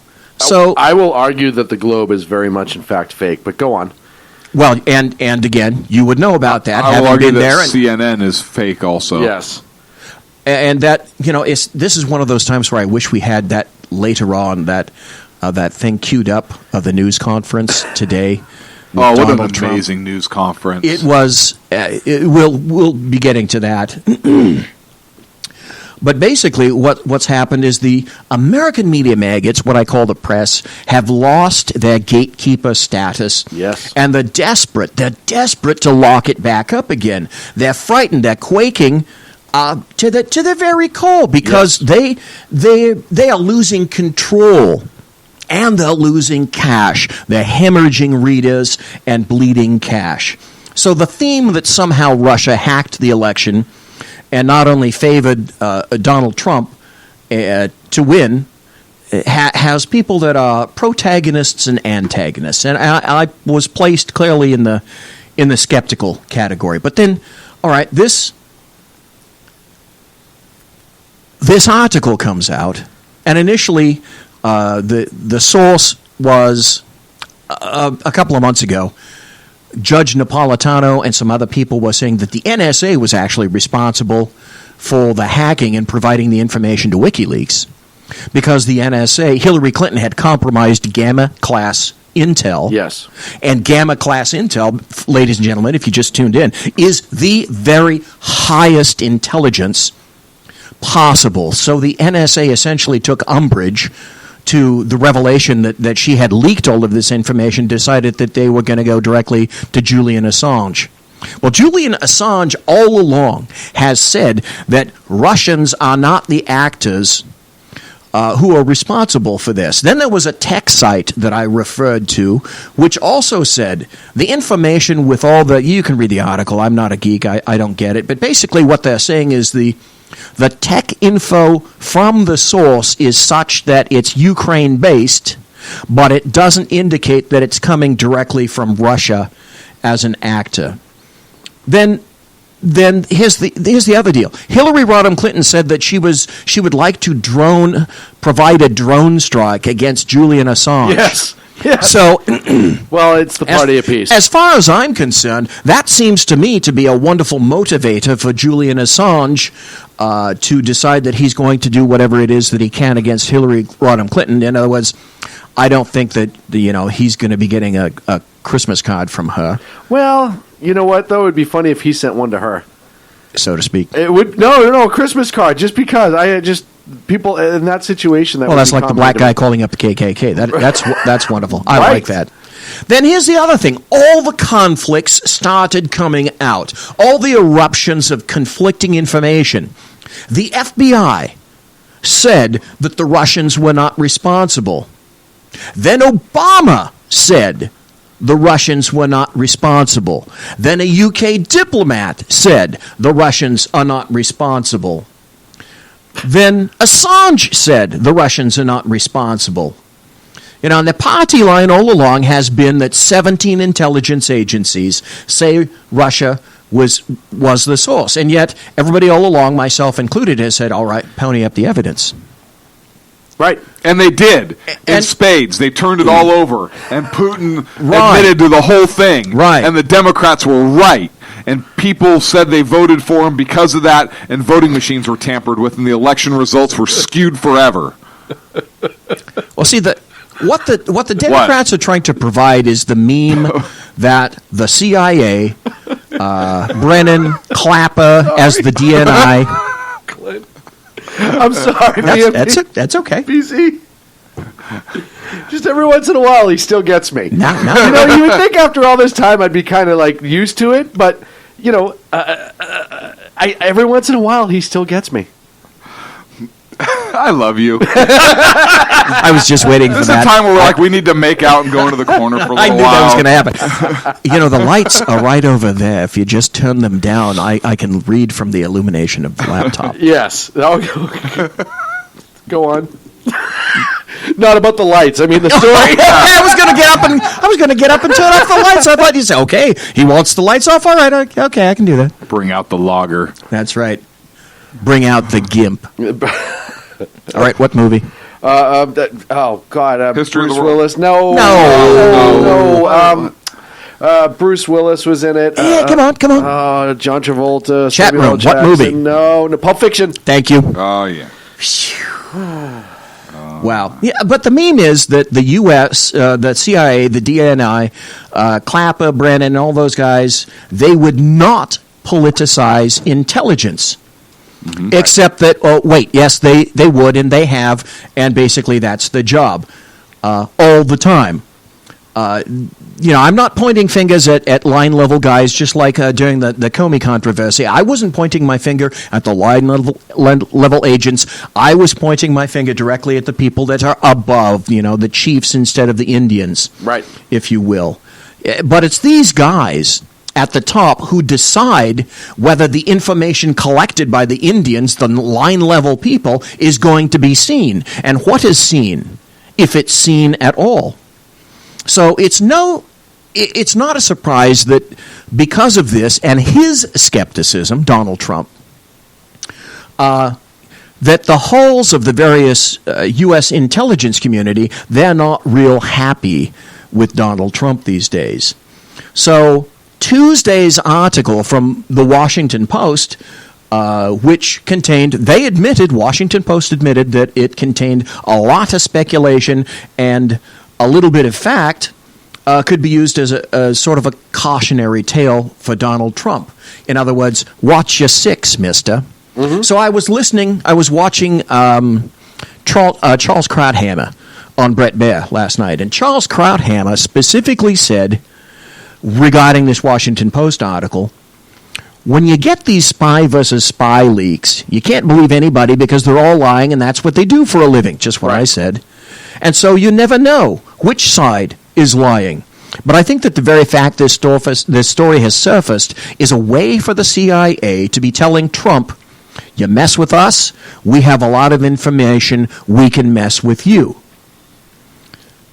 So the bottom line out of that, as of yesterday, and when I posted this morning, is that there are so many political machinations going on, and so many levels for so many mixed and cross-purposed reasons that everything is about as clear as mud. Well, hold that statement, because then there was another particular... What kind of mud? Any mud. Then Breitbart came in, and they ran a story from BuzzFeed. And there was another thing, it's like from the story here, this is so complicated, it's very difficult to put it all together. You're going to have to read all of this stuff. But basically... I don't even think it's that complicated per se, but go on. Basically, people were saying, okay... He just called our listeners stupid. The information from Trump and the information is about what was going on that was given to the intelligence agencies, that had to be sourced from someone from somewhere. To say that Trump, the Russians have video of Trump pissing on the bed that Obama once slept in, it's off the hook. Golden Showergate. It's just, it's so, it's just wacky. Which, I had a story, and I wasn't able to bring Carrie on, but Carrie Donovan had a great social media story involving Golden Showergate, but go on. Well, I said that I get a lot of my news sources, not from the U.S., but from the U.K. Right. So it's funny, with this controversy now going on today, I find an article from the U.S. Daily Mail which says, I did what any citizen should do. Sworn Trump enemy John McCain admits he handed smear dossier to the FBI because he had no idea if it was credible. Arizona senator who disowned Trump before the election admits he handed document outlining claims of the Kremlin blackmail to the FBI. brief statement claims that he received it and gave it directly to FBI Director James Comey. Wait for this. Because he was unable to make a judgment about its accuracy. Okay, so that's McCain's job and the job of everybody to give information that you have no idea where it comes from to high-level operators. That's lunacy. It's pathetic is what it is. It's pathetic. It's absolutely sad and pathetic. Listen, he's a petty little man. Washington reporter Kyle Bernstein says former British ambassador to Moscow handed it to McCain. The ambassador, conveniently, has not been named. Well, and the author of the report also gave to the FBI agent that he knew the station in Rome months ago. So then they get into the article. Sworn Donald Trump enemy John McCain admitted Wednesday that he passed the dossier of claims of a Russian blackmail plot against the president-elect, calling it's what any citizen would do. Here's the amazing part about this, and not defending McCain on any stretch of the imagination. Let's just say, as senator, he did actually get something like that. Right. And he did turn it over. Then you shut your mouth.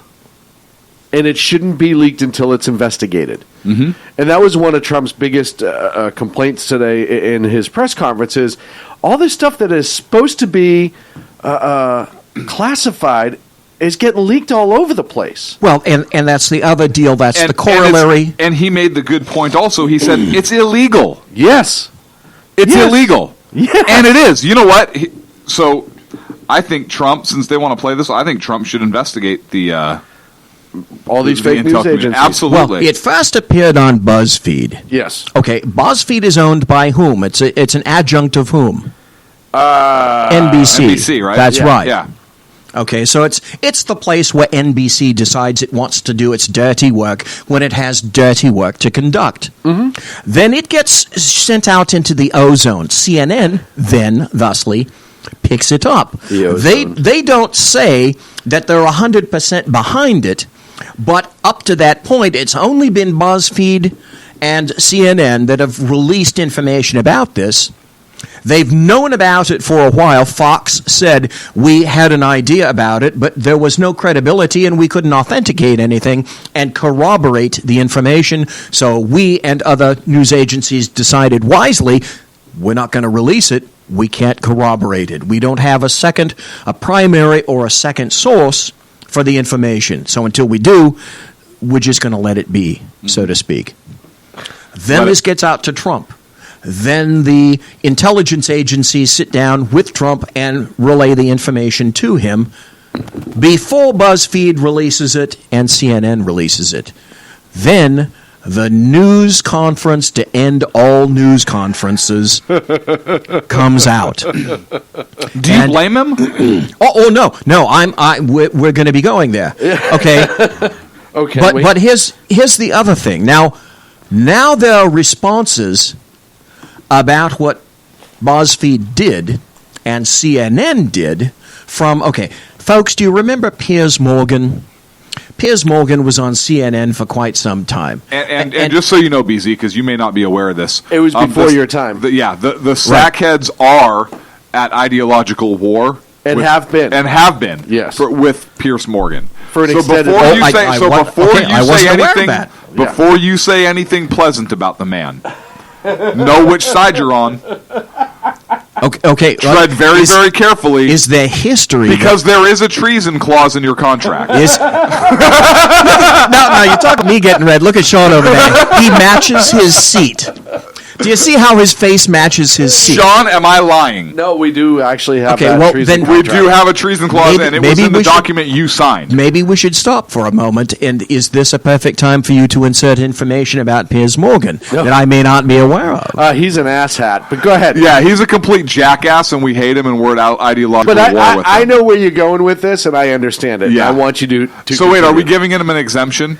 This is under the treason clause. We will sanction. Yes, up to a certain point. Okay. Subparagraph C. Once you get past this Once I get specific past this, item, then I'll stop. Right. Right. If you go outside of this item with it, You'll be then brought up on charges You will of be brought treason. up with official charges. Okay. Right. Well, then I know my parameters. I'll stay within them, Okay. and I'll stop. Okay, good. Go Okay, on, sir. with that in mind, now we go back to the Daily Mail, the UK Daily Mail. I object. Your Honor, I object. The headline for this is written by Piers Morgan for the UK Daily Mail. He writes this headline: "The only hookers in this story are the cheap, lazy journalists who ran with fake Trump sleaze to urinate on his presidency." Wow. Can you get any more specific than that? No. I don't think you can. Maybe one day, like I say about myself, I'll come out of my shell and tell you what I really think. Maybe Piers Morgan will come out of his shell and tell you what he really thinks. Well, he did. In an article, it says the first two words in Piers Morgan's article are, "It's bullshit." Yeah. That's pretty impressive. I like it already. President-elect Donald Trump didn't pay prostitutes to urinate on his bed in the presidential suite at the Ritz-Carlton Hotel in Moscow 3 years ago. Neither did Trump do this to deliberately defile a bed that had been used by Barack and Michelle Obama. Nor did Vladimir Putin secretly videotape the whole thing to use as blackmail against Trump at a later date. He says, this is great, he says it's all just baloney. Horribly damaging, deeply offensive baloney, which will, of course, have caused huge distress to Trump, his wife Melania, and their wider families. That is my considered verdict on Watergate scandal number 2. How can I be so sure? First, Trump has categorically, furiously, emphatically denied it. This is interesting because then Piers Morgan says his "I'm a germaphobe" defense alone at today's press conference is pretty compelling, given I've personally seen him recoil from shaking hands many times. Second, the Russians and Putin himself have equally categorically, furiously, emphatically denied it. Third, the 35-page dossier containing the bombshell claim has done the rounds of many of Americans' leading media outlets for months, and nobody's been able to verify any of it, even as they were champing at the bit to destroy Trump's presidential campaign. Wow. So you've got McCain doing his level best to assassinate Trump, even before Trump has stepped into the office. Right. We've got all of these forces of the American media maggots aligning up against Donald Trump. And then we have the press conference that occurred this morning with Donald Trump. And again, I wish I had it on audio to play. Ladies and gentlemen, if you haven't heard it, you really should. Find some kind of a media outlet, because basically CNN, Donald Trump goes into a large explanation, sort of building up without giving too much information, about all of these forces that are essentially aligned against him. Yes, sir. And the whole conference starts, this all takes place after a lengthy explanation from a tax lawyer about his holdings and his businesses. Right. His personal lawyer. Well, So and there's, I say a tax Michael lawyer Cohen. Kinda, well, then the female too. I forget her name. I talked about that today on Jersey Joe's show. I thought that was absolutely brilliant. Oh, yeah, absolutely. Oh. So it lays out a case about, hey, here is very, very transparent. Here are the moves we made to divest myself from any interest. And not only that, but if somebody from a foreign government stays in any of my hotels, which I no longer have a part of, just to be even more safe, any of that money and profits is going to be, a check is going to be written to the United States Treasury. How awesome is that? It's very intelligent, too. So after all of this dry case is laid out for exactly what the business is going to look like, who's going to be doing what, it's set up in a trust, and everything so that the American people know exactly what's going on with it. Mm-hmm. He didn't have to do that. But brilliant that he did. And I don't mean to interrupt you, BZ, but I really wanted to say the point needs to be made. Because that really set the tone for hey, this is how and I think that seeing what he did in the second half of that, it really was that this is how transparent I'm willing to be with you. I'm willing to give you all of these things, which I don't have to do, but here is exactly what it's going to look like now that I'm president of the United States. And another thing he said is after 8 years when I'm done. Yes, I caught that. Then that was just grand. Nobody really reported that. At least I haven't heard that reporting yet. And then he takes the stage, and he doesn't answer questions really about that. He goes into what you're talking about now. Right. So I wanted to set that tone. Go ahead. Now, folks, if you want to find out what actually was said in this video of it, go to, of all places, the New York Times. They've got a great coverage. They've got the video and the complete and full transcript of the news conference. So if you want to see it, go to NewYorkTimes.com, and it's under U.S. Politics Trump Press Conference Transcript. So it's all right there. But essentially, after saying that CNN had a hand in helping to promote BuzzFeed's bullshit article. And it was bullshit. And it was complete bullshit. Which came from, now we know it came from Senator John McCain of Arizona. Arizona, what the hell are you thinking? How many times are you going to make that mistake? You know. What are they going to do, elect a Democrat? Well, there was other people out there. Yeah, there were. And again, I blame the Republicans for not actually getting behind other people. That's a story for that could be an entire 2 hours all by itself. Yeah, it really could be. But he goes now. Trump begins to explain how BuzzFeed and CNN are inexorably linked with this because no one covered the story except BuzzFeed promoted it and CNN covered the promotion. No one else did. Right. So there's no representative from BuzzFeed there, so he's now talking in front of a guy named Acosta who represents CNN. Ooh, and you want to listen to that? Do you have it? Oh, ladies and gentlemen, if you have it, this is glorious. If you haven't heard it, you must. Please. I believe this is the specific one, and if I'm wrong, I apologize. I kind of looked it up on the fly. I have to follow up on Steve's Russia remarks. Based on your comments here today, do you believe the hacking was justified? Does Russia have any leverage in financial loans? This wasn't Acosta.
Yeah, I'm trying to work on the volume there.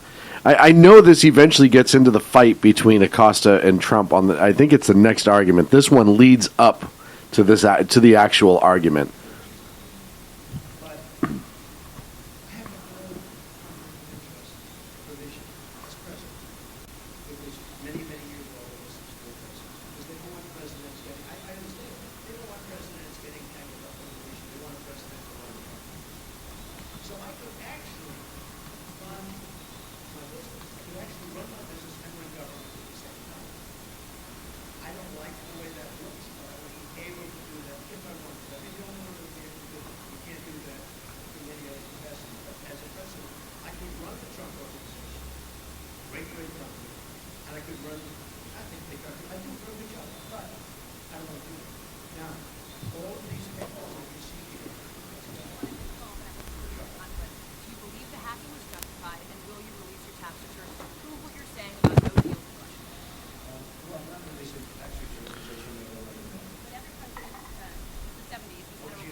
He's getting applause for it. Yeah. I don't think they care. I won. Well, and so here's the amazing part about this press conference. I know this sounds a little rough on that, and I apologize. But this is something, and I know you were bringing up Acosta BZ, and I don't want to cut you off, and we're probably just going to bowl through the last break here just so we can get all this in. We already went over it. But the tone in this press conference that he took was very much, if you're one of the Alphabet News people who constantly cause problems and report this fake crap, I'm going to call you out on it. And he did. Go back to Acosta, because I got the wrong clip, and I apologize for you. But that's okay. While I'm doing this, maybe if you can find the one where he's specifically...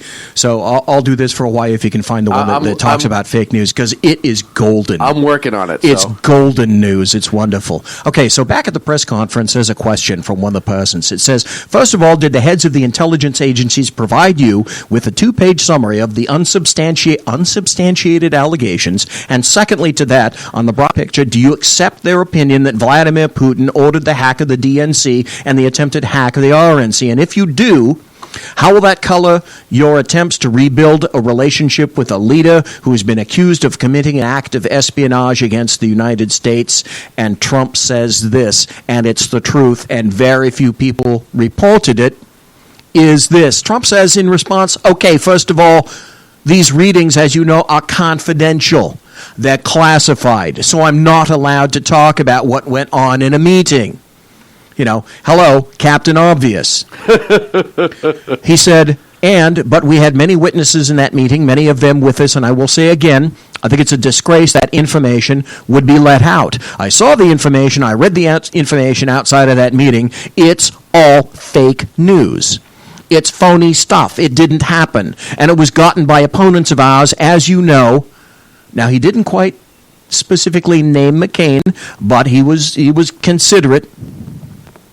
Keep talking. Go ahead. And he said, it didn't happen. And it was gotten by opponents of ours, as you know, because you reported it. And so did many of the other people. It was a group of opponents that got together, sick people, and they put that crap together. So I will tell you that not within the meeting, but outside the meeting, somebody released it.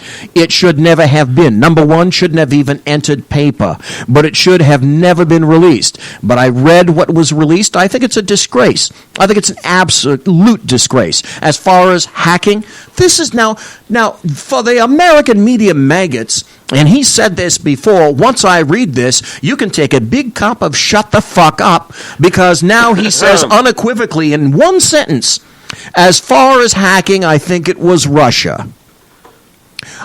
How much more clear can you be than that? Right. But I think we also get hacked by other countries and other people. And I can say that, you know, when we lost 22 million names and everything else who was hacked recently, they didn't make a big deal out of it. That was something that was extraordinary. That was probably China. We had much hacking going on. And one of the things we're going to do, we have some of the greatest computer minds anywhere in the world that we've assembled. You saw that sample just 2 weeks ago, and there were 6 top people in the world. Well, he goes on a little bit. One of the next questions was, just to the last part of that question, how could all of this potentially color your attempts to build a better relationship with President Putin? So Trump responds, well, you know, President Putin and Russia put out a statement today that this fake news was indeed fake news. And they said it totally never happened. Now, somebody would say, oh, of course he's going to say that. I respected the fact that he said that. And I'll be honest, I think if he did have something, they would have released it. Yep. They would have been glad. I would agree with that. I would agree with that. And they would have released it almost right after the election was said and done. If they were really trying to damage us as a whole and they were playing both sides with the Hillary hacking and then trying to go after Trump, just to make anything they could to hurt us as a nation, within days of the election, I think that would have came out. I really believe that. Go ahead, sorry. That's okay. I'm trying to get down here to the part that is just wonderful. Then Dylan comes in. Well, then they start, speaks. Well, then they start the little bit of the yelling match there for a little bit between the two of them, which was impressive in itself. And he starts calling them out. Hey, listen, you're fake news, and that was like I almost applauded, because one of the things that we talk about on this network all the time is how everybody ignores it. He went on. The other thing he brought up too is out of the 17 ranked. What's the word I'm looking for? Categories in this country as far as business, politics, blah, blah, blah, blah, government, that the United States, after some major businesses, is the weakest technologically against hacking. Us as a nation, where other companies have far better defense against hacking than we do as a country. And it said, so of course there's a potential for us to get hacked. Well, because you have private businesses that do it better than we do. Yeah, and Trump even addressed the difference between the successful hack of the DNC, yes, and the unsuccessful attack against the RNC. Right. And that was, he said, hey, I want good, basically, I want good defense, digital protection. I want good defense against hackers. And the RNC, from what it sounded like from Trump's conference day, actually listened to him. Right? So I think this is going to be a priority in Trump's incoming administration, unless he's a blithering idiot, which I don't think, he's obviously not. Here's the good part, and he's going to overhaul the intel community. Oh God, way past. And I think they know they're kind of in the death throes, which is why they're doing this. The transcript picks up here. I found the appropriate point. There's a question. The question was this: the tweet that you had this morning about we're living in Nazi Germany, what were you driving at there? What are you trying to tell the American public? And Trump says, I think it was disgraceful. Disgraceful that the intelligence agencies allowed any information that turned out to be so false and fake out. I think it's a disgrace, and I say that, and that's something that Nazi Germany would have done and did do. I think it's a disgrace that information that was false and fake and never happened got released to the public. As far as BuzzFeed, which is a failing pile of garbage writing it, I think they're going to suffer the consequences. They already are. And as far as CNN going out of the way to build it up, and by the way, we just found out I was coming down, Michael Cohen is a very talented lawyer. He's a good lawyer in my firm. It was just reported that it wasn't this Michael Cohen that they're talking about, so all night long it's Michael Cohen, Michael Cohen. I said to him, I want to see a passport. He brings his passport to my office. I said, hey, wait a minute. He didn't leave the country. He wasn't out of the country. They had Michael Cohen of the Trump Organization was in Prague. It turned out to be a different Michael Cohen. It's a disgrace what took place. It's a disgrace, and I think they ought to apologize to start with Michael Cohen. This is where it starts to get good. Then Acosta sticks his hand up. Since you're attacking us, can you give us a question, Mr. President-elect? Go ahead. Mr. President-elect, since you're attacking our news organization, not you, can you give us a chance? Your organization is terrible. You are attacking our news organization. Can you give us a chance for a question, sir? Can you? Quiet. Mr. President-elect, can you say, he's asking a question, don't be rude, don't be rude. Can you give us a question since you're attacking us? Can you give us a question? Don't be rude. No, I'm not going to give you a question. I'm not going to give you a question. Can you state, you are fake news? Go ahead. Sir, can you state categorically that nobody, no, Mr. President-elect, that's not appropriate. Go ahead. Then there was applause. Go ahead to somebody who was trying to ask a question. Then in the background you can hear all this applause from this interchange between this blithering idiot who's going to challenge and tell the President-elect what he can and cannot do, what he can and cannot think. So then the question continues. Do you think President Obama went too far with the sanctions he put on Russia after the hacking? I don't think he went too far, no. Will you roll them back? What do you think of Lindsey Graham's plan to send you a bill for that? Plan to send me a bill for what? Tougher sanctions. You have to read it. Well, but then he didn't know about Lindsey Graham's plan to send him a bill. Yeah, and he was like, hey, you know what? I've heard he's a nice guy. I don't know Lindsey, but it sounds like he's just being himself. No, but he calls, rightly so, he calls CNN fake news. Great. That was my favorite part of the whole thing.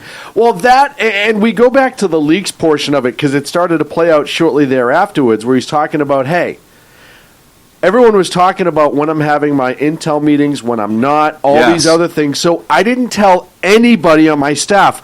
I looked at my staff first, and he admitted that, just to make sure. He said, I checked my staff Which first. shows how smart he is. I didn't tell anybody on my staff, and I went to a meeting, and all of a sudden, the news had it. So I know it's somebody on the inside that's leaking this, and it's illegal.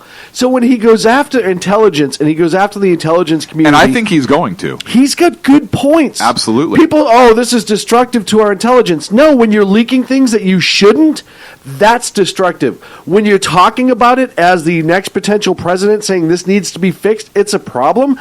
Whether you like the guy or not, that's transparency. Oh, yeah. Well, and the other part of it is January 20th, Jeff Sessions. Oh, yeah. Yeah.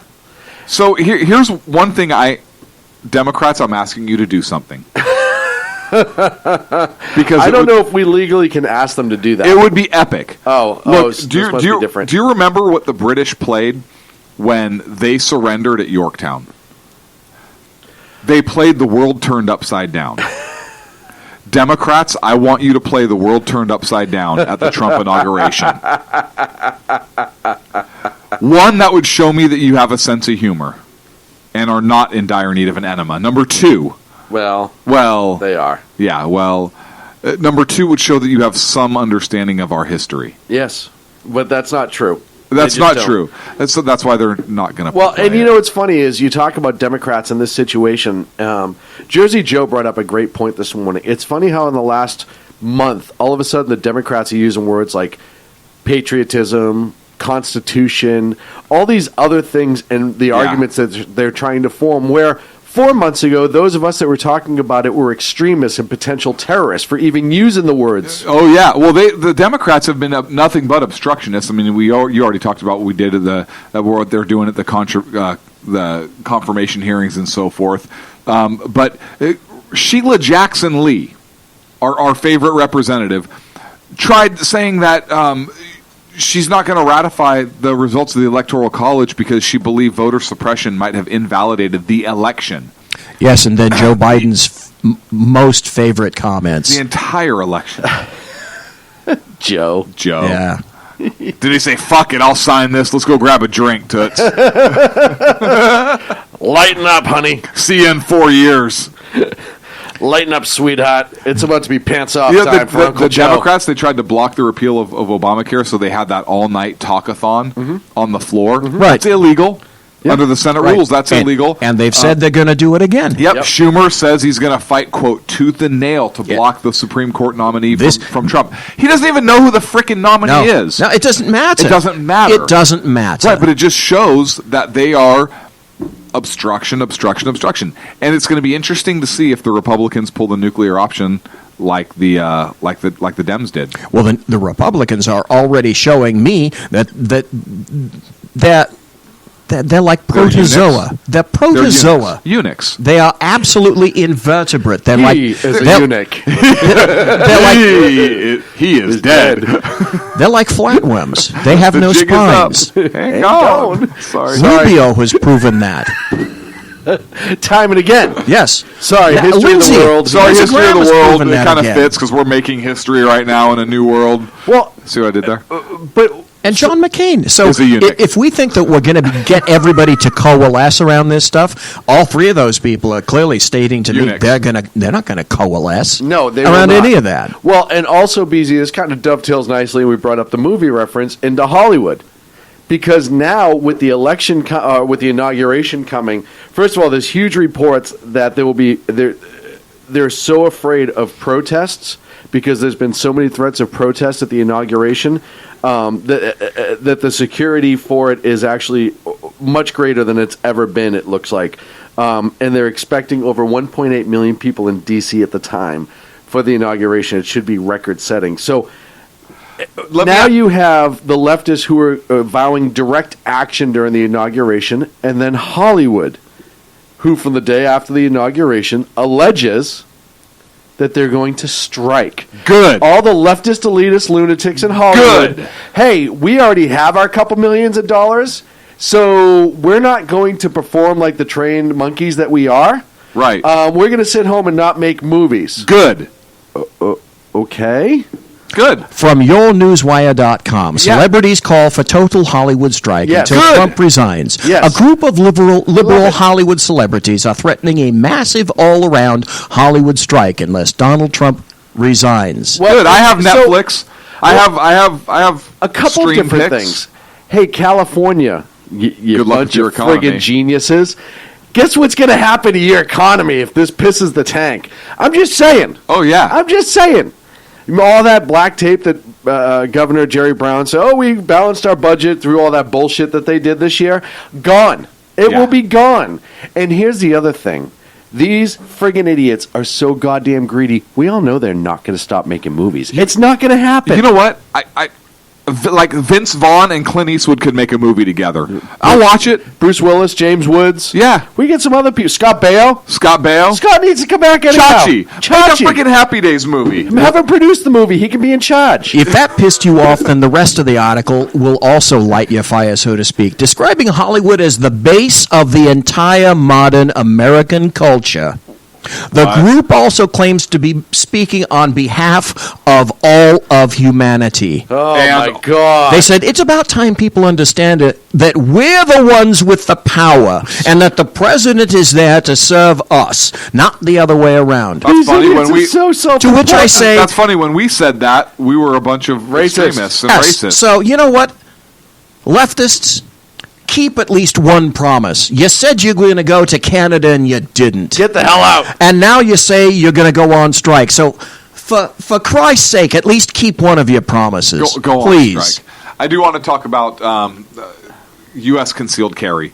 There is a bill that's rumored to be going to pass Congress. Congress is going to send it to Donald Trump, and that is that any state that issues a concealed weapons permit, all states shall honor that concealed weapon permit. So if somebody gets a concealed weapon permit in Mississippi, it's going to be valid in California, and California is going to shat all over them. Oh, yes. There's nothing like reciprocity. That's exactly what it is. It's reciprocity, and it's way, way overdue. And if they do that for CCW holders, they ought to do that nationally for retired LEOs as well. They already have. Nationally. Well, you can't so the way the laws should all be the same. The way that House bill works is retirees can, as long as their department has them go through like an annual qual or something like that, and then they get that. So it already is for retirees also. But what I want to see happen is I want to see Congress step in and say, "Hey, states, all of your weapons laws are null and void." Right. Because the 10th Amendment says that the states have the power to do whatever's not written here, and the Second Amendment is clearly a federal issue. And the Supremacy Clause. It's not a state issue, and it overrides all your little bullshit. Well, and so we're issuing a national concealed weapon Well, permit. the Concealed Carry Reciprocity Act of 2017 is what it's called. It's being supported by North Carolina Republican Richard Hudson. And he released the details of the bill. And it's pretty simple. Essentially, if you have your government-issued ID and your state permit for your license to carry or concealed weapons and your weapon, it's going to be honored in all 50 states. Yep. And it hasn't been given the HR number yet, but it's going to be to amend the Title 18 of the U.S. Code. And my thing is this: how California bans like every handgun. What if you have a handgun in your state that you're legally entitled to carry and you bring it to California? I think that's you're good. Common sense. I think that's a common sense move, though, to have that language in there. Is hey, as long as you are the state that you're issued is the state that allows your weapon is you legal, to have that gun, then there's no problem with it. You can have it anywhere. Oh gosh, I just want to drive by the California State Capitol if I could figure out where it is. If this ever gets signed, and actually smell the feces coming out of them defecating themselves ridiculously, trying to figure out, and my favorite part is going to be Eric Holder in that trying to figure out how to fight this, and the world's going to realize he's a moron. But they already have realized he's a moron. So between $25,000 and $28,000 a month is what they're paying. We were supposed to follow up on that segment this week. Yeah, it was $75,000. Here's the deal: was $75,000 going to be for the first 3 months, what they say is initially. Yeah. Now, the word initially to me says all. What that means is that's going to keep That's going. the basis of the retainer. Yes. And that's just enough to keep them on the hook. Here's what California ultimately wants. Trust 5 me. minutes. They want everything with a detachable magazine gone. They want everything gone. They want everything gone. They're just going to chip it down. Yeah. California wants everything. They want BB guns gone. They want... It's a nudge. It's Yeah. a complete nudge. They We've want talked everything about gone. nudge a billion times. All they're trying to do is just... They'll just keep chipping away, and then that thing's violent, and then that thing that's left is still violent. And they'll just keep going and going and going until you are literally down to a spitball, and even that you'll need to have a license Or for. trucks. Right. And the license will be $850 a year for a spitball. Do we have time for National Law Enforcement Appreciation Go. Day on Monday? 4 minutes. Okay. National Law Enforcement Appreciation Day was on Monday. On that particular day, Orlando Police Department Master Sergeant Deborah Crowley was shot and killed by a murder suspect. To my understanding, he is not yet in custody. Then His there was sister also is. Oh, the sister is? Sister is for aiding and abetting. Okay. They have not yet found him, however. Another law enforcement officer was killed that same day during a manhunt when somebody turned in front of his motor and he was killed. On that particular day, Congressman, police appreciation lights refused by White House. The White House refused a call by a Republican congressman to light the White House blue on Monday for National Law Enforcement Appreciation Day. Obama has not agreed to do so, but has displayed lights at the White House for other groups in the past, Every including other the LGBT community. Yes. A spokeswoman from Republican Washington Representative Dave Reichert's office. That is the parting shot of Barack Hussein Obama to the law enforcement community and what he thinks of you all across the nation. Well, and here's my guess, and it's coming up once again. It's amazing what side of history he will stand on. Because, you know what? If I'm going out the door and I'm thinking about legacy, which is all this guy's ever thought about anyhow, I'm going to do it just so I can argue later in my memoirs that I did it. And I'm trying to change history. And he can't even do that. He is such... It's all about him. In Yes! his last Yep, speech, exactly. he said the word I 75 times. yep. It's all about him. Yeah, it's not about that. We've known that, though. We can go straight to hell. Yes. It's not about the country. It's about him and what history is going to say about him. But the country's going to mourn. And the he's not dogs. going away. He's not going away. That's the biggest damn problem. I guess. Watch how active Michelle Obama is going to start being. No, I'll tell you right now. Watch the move to remove the two. Watch it try to start. Nah. So he can run again. No, you don't think so? You don't think the left's going to try to? They've already tried to. They don't even hold one House of Congress right now. Right There's now, way no, they but can. they're going to start it. They and might try to get it. You watch. I guarantee you, it's going to pick up in 2 years. Mark I my think words. Trump is. Look how many jobs Trump has already saved. I know we talked about this last week. Well, and Trump, even more. Trump has such a strong chance of being a two-term president if he does and, well. And if he does well, I mean, Ford is back in Michigan. Yep. That's pretty much a big step. All we need is Steele back in Pittsburgh, Steele's and Cole back in Pittsburgh, West Virginia, and we'll be good to go. Then Michigan and Pennsylvania are going to be solid red for a while. Yeah. And if all those jobs start leaving California, watch California also. Well, all the steel in the Bay Bridge in San Francisco came from China. All the steel, if you look at all the new railroad track building, including the track that Governor Brown wants to run on the damn train to nowhere, all that steel... Bakersfield to Fresno, everybody commutes that. Right. All that steel comes from Japan. Going to Fresno from Bakersfield. There's literally going to be dozens of people a year on that train. That's right. That's right. A decade. Most of them will be conductors, but that's not the point. That's not the point. There's not one passenger rail system on the planet that makes money. None. Yep. If you think they do, you're wrong. It's They're all government. government supported. Yep. All of them. Not one is profitable. And What about light rail? Got to cut us off. Folks, that's it for Right, the the Sackheads Inception, Radio of Show. course.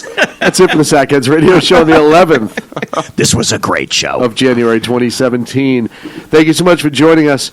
You're welcome. BZ, tomorrow night?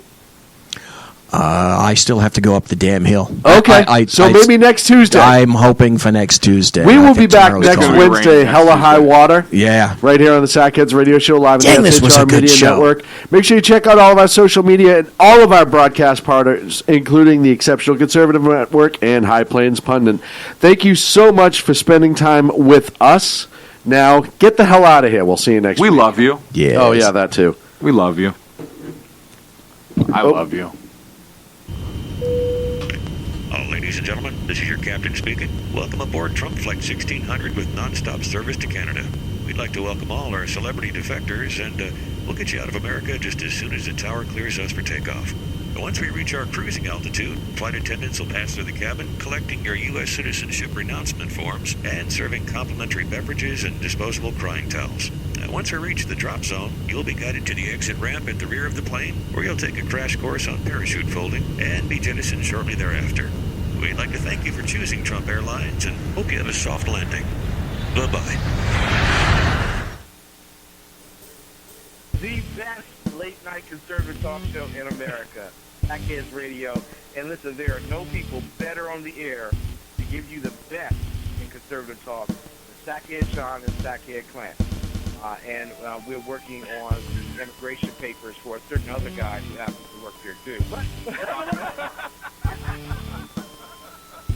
For those who are tuning in around the world to the best in late-night conservative talk, Sackheads Radio. Hack news. Hack news. Radio. Hack news. Hack news. Radio.